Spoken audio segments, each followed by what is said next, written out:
Le contexte de cette initiative rentre dans le cadre de l'accompagnement des villages de reclassement social après l'abrogation de la loi 7603 du 25 mars 1976. Les axes majeurs du programme, évidemment, sont dans le cadre du foncier, dans le cadre de l'habitat, dans le cadre de l'accompagnement socio-économique, mais aussi de voir les implications qu'amène cette nouvelle loi qui a été mise en place. Les conditions sont réunies pour garantir la mise en œuvre de ce programme, d'autant plus que c'est un processus multi-acteurs, notamment le ministère de la Santé et de l'Action sociale qui porte le lead, mais les partenaires techniques et financiers, mais évidemment aussi les organisations de personnes affectées qui ont un rôle d'alerte et de veille. Et je pense que, comme ils sont au cœur de ce processus, je pense que toutes les conditions sont réunies pour la mise en œuvre de ce programme.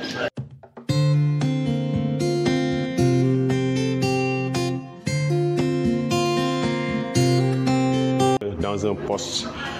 d'abrogation de cette loi, nous devons tous unir nos forces, État,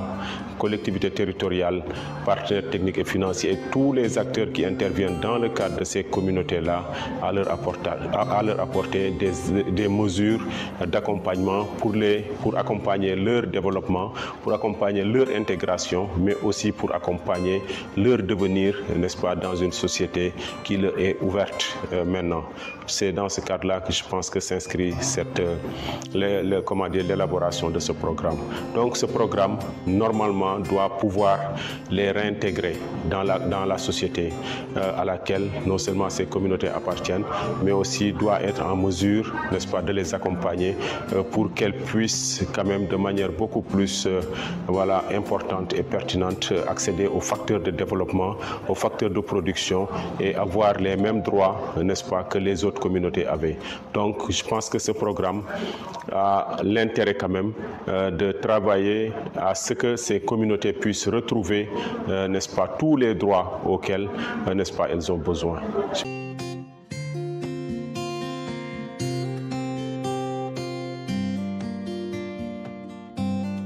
Le programme social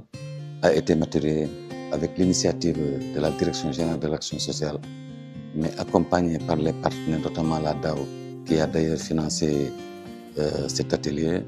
mais également avec le soutien du ministère du Plan,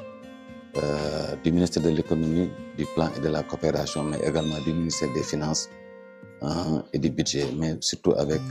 la grande participation de l'association sénégalaise de lutte contre la lèpre et les MTN, qui a joué un rôle important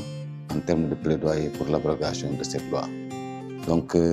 il faudrait dire que nous avons été très satisfaits de cet atelier qui a été organisé par la Direction générale de l'action sociale, parce qu'il a permis déjà, à travers une présentation sur le cadre juridique des villages, mais également à travers la présentation de la note d'orientation, de pouvoir vraiment cerner les défis et les enjeux autour des implications des différents ministères au niveau de cette loi qui vient d'être abrogée. Et l'autre aspect qui nous semble être important aujourd'hui, c'est que suite à cet atelier, il a été perçu